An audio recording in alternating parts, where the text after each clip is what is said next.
وَلْتَكُنْ مِنْكُمْ أُمَّةٌ يَدْعُونَ إِلَى الْخَيْرِ وَيَأْمُرُونَ بِالْمَعْرُوفِ وَيَنْهَوْنَ عَنِ الْمُنْكَرِ. Yang pertama adalah infak persenan.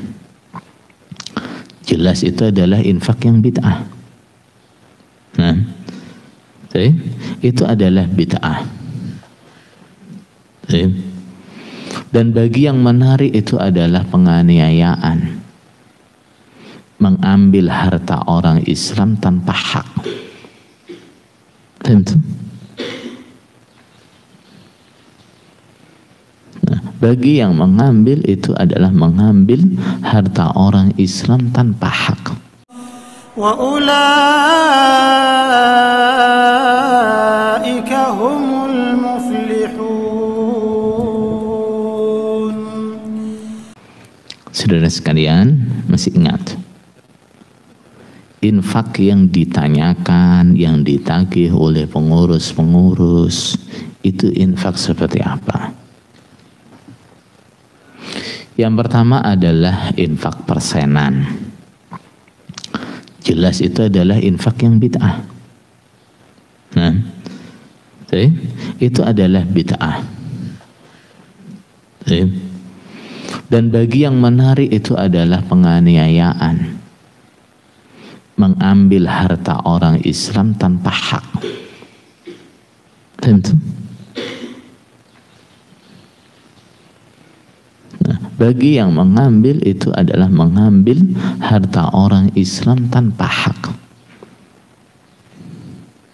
Saya sebagai kiai misalnya mewajibkan jamaah saya setiap dapat rezeki, nah, orang yang golongan pertama paling tinggi ma'isyahnya, nah, supaya infak 10% dari rezeki yang didapatkan bulan itu. Nah, yang di golongan kedua infak 7,5%, golongan ketiga infak 5%, golongan keempat infak berapa persen? 2,5% misalnya.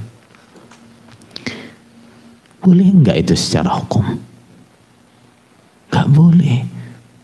Ya. Infak dalam Islam yang diwajibkan, nah, baik wajib dikeluarkan dan wajib seperti nominal yang ditentukan, itu hanya zakat. Hanya apa? Hanya zakat. Nah, hanya zakat. Itu pun gak setiap bulan loh. Ya, ada zakat setiap bulan? Gak ada zakat setiap bulan.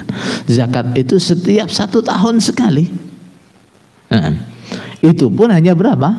2,5%. 2,5%. Nah, yang gak 1 tahun sekali apa? Zakat apa? Zakat panenan. Zakat panenan setiap kali panen. Ya. Tapi yang selain itu, uang yang kita kumpulkan, dagangan yang kita jalankan, ternak yang kita pelihara, ya, itu kapan kita zakatnya? 1 tahun sekali. Itu pun cuma berapa? 2,5%. Nah ini coba ditentukan nominalnya, diwajibkan. Nah, terus nilainya sangat besar, 10%, 7,5%, 5%, 2,5%. Oh, di sana nggak diwajibkan kok, kita setor itu sukarela misalnya. Benar, itu sukarela.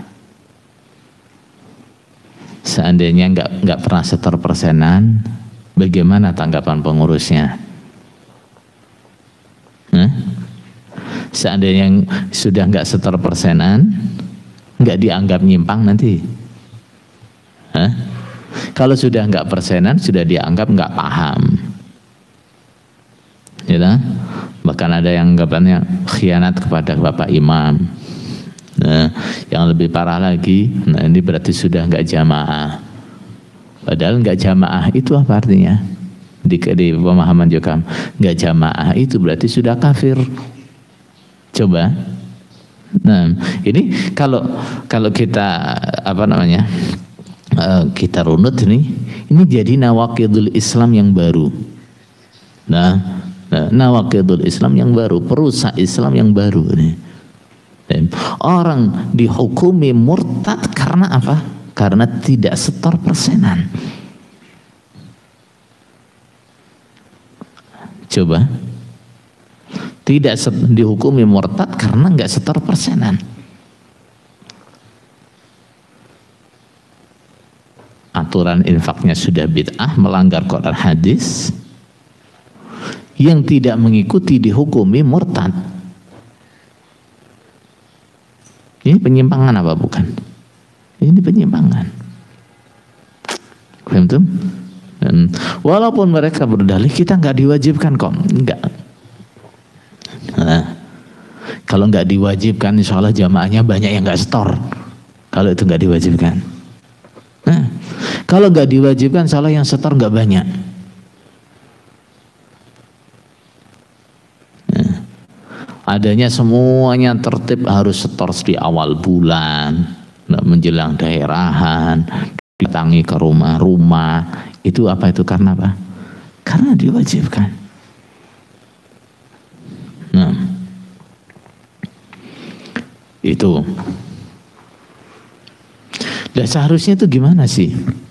Ini ya, ini juga sekalian nih. Kritikan kita terhadap cara penarikan infak itu, kemudian diputar balikkan bahwa kita ini mengharamkan infak. Mengharamkan apa? Mengharamkan infak. Enggak begitu saudara ya. Nah, infak itu selagi adalah infak fisabilillah, infak dalam kebaikan, di dalam Islam itu sangat sangat didorong, sangat ditekankan, sangat disemangati. Itu akan tetapi kita juga tidak dibenarkan kemudian mewajibkan kepada orang Islam sesuatu yang tidak diwajibkan oleh syariat.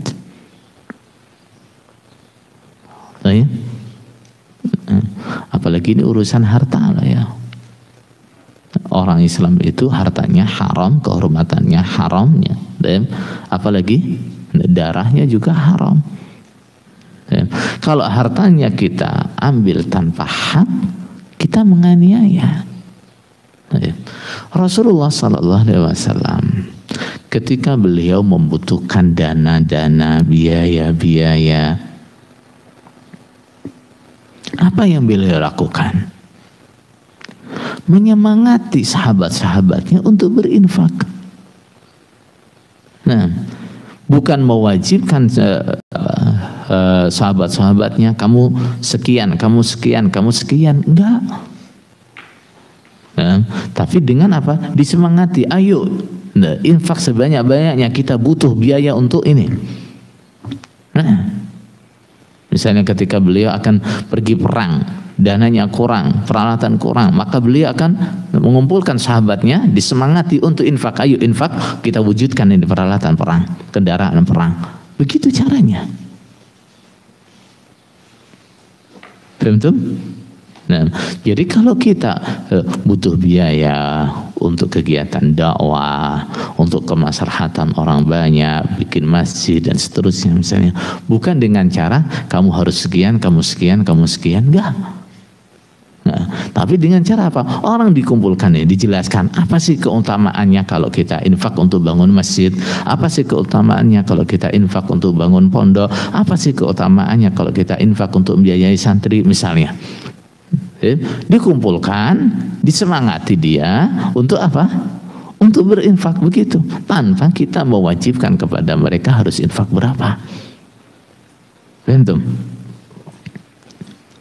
Jadi saudara sekalian, ini menjadi salah satu tadi bentuk peramutan yang diberatkan oleh si penanya. Padahal saudara sekalian, infak itu seharusnya di mana sih infak sunnah itu? Selain zakat lah ya, selain zakat. wa yas'alunaka madza yunfiqun.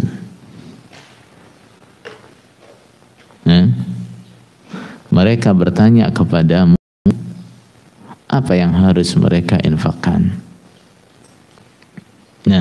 Qul ma anfaqtum min khairin. Ini jawaban pertama untuk pertanyaan. Apa yang kita infakkan? Ma anfaqtum min khair. Yang kalian infakkan dari kebaikan, artinya harta yang baik, harta yang halal, itu yang kita infakkan. Kepada siapa infak itu? Falil walidain. Yang pertama untuk kedua orang tua. Wal aqrabin, untuk kerabat. Wal yatama, untuk anak-anak yatim. Wal masakin, untuk orang-orang miskin. Itulah infak yang diperintahkan oleh syariat. Orang tua kita itu yang pertama. Orang-orang yang jadi tanggungan kita itu yang pertama. Ibda biman ta'ul. Mulailah dari orang-orang yang menjadi tanggunganmu. Anak-anak yatim, orang-orang miskin, itu yang diutamakan dalam infak. Itu ini.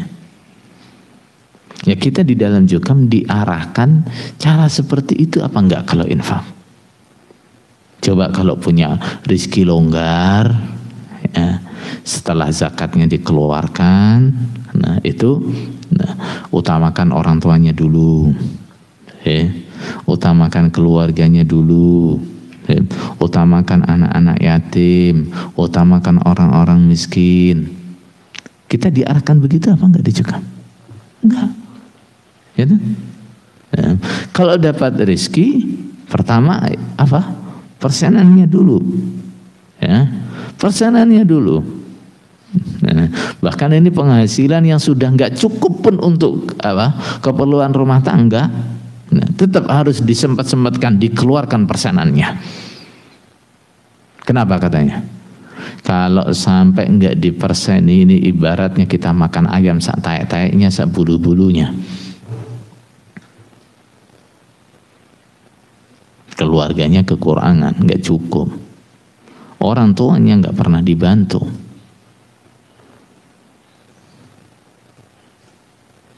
Ini kan namanya peramutan. Nah, ini sebenarnya mereka itu meramut jamaahnya bukan untuk jamaahnya. Meramut jamaahnya untuk siapa? Untuk kepentingan pengurusnya. Betul?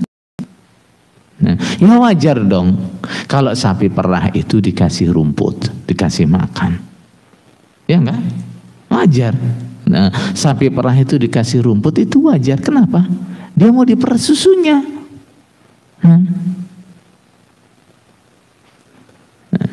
Nah, kadang-kadang subhat lagi ini di dalam Jukamnya.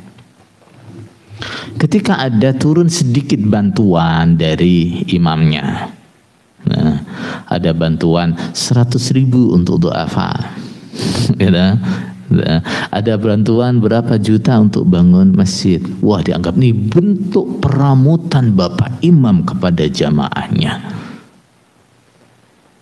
Sudah sekalian boleh dipikir. Nah, panjenengan setiap bulan itu setor ke pusat berapa juta? Misalnya, nah, satu daerah yang kecil-kecil kayak wilayah sini misalnya, nah, satu bulan itu, nah, setor persenan ke pusat itu berapa juta, sampai ratusan juta loh. Ya.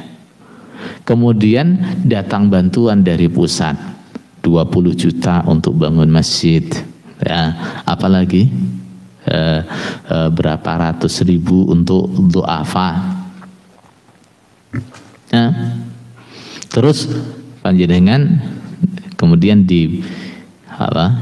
diberi pengertian ini bentuk peramutannya Bapak Imam. Nah, bentuk peramutannya Bapak Imam. Nah, ini menunjukkan bahwa pembelaan jamaah itu dari jamaah untuk jamaah.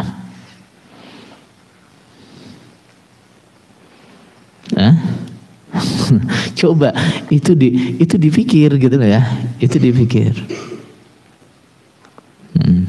Kalau dia ngeramut, nah, nggak begitu dia ngeramut, gitu. Nah, ini bukan ngeramut namanya. Nah, penjelasan di Mina bubukkan, ya, nah, ditarik uangnya 1 juta, terus dikembalikan 100.000, ini bentuk peramutan saya. Nah, yang ngeramut siapa coba? Dalam hal ini yang ngeramut itu jamaahnya apa pengurus, apa royahnya, apa pengurusnya? Nah, yang ngeramut siapa ini sekarang? Nah, yang ngeramut itu jamaahnya, bukan pengurusnya. Nah, di dalam masalah pembelaan bukan pengurus yang ngeramut jamaah, tapi jamaah yang ngeramut pengurus. Paham tuh? Nah.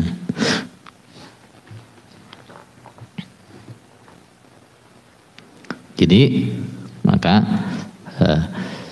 peramutan-peramutan yang mungkin masih diberatkan oleh sebagian teman itu harus direnungkan betul, benarkah ini peramutan? Waltakum minkum ummatun yad'una ilal khairi wa ya'muruna bil ma'rufi wa yanhauna 'anil munkar wa ulai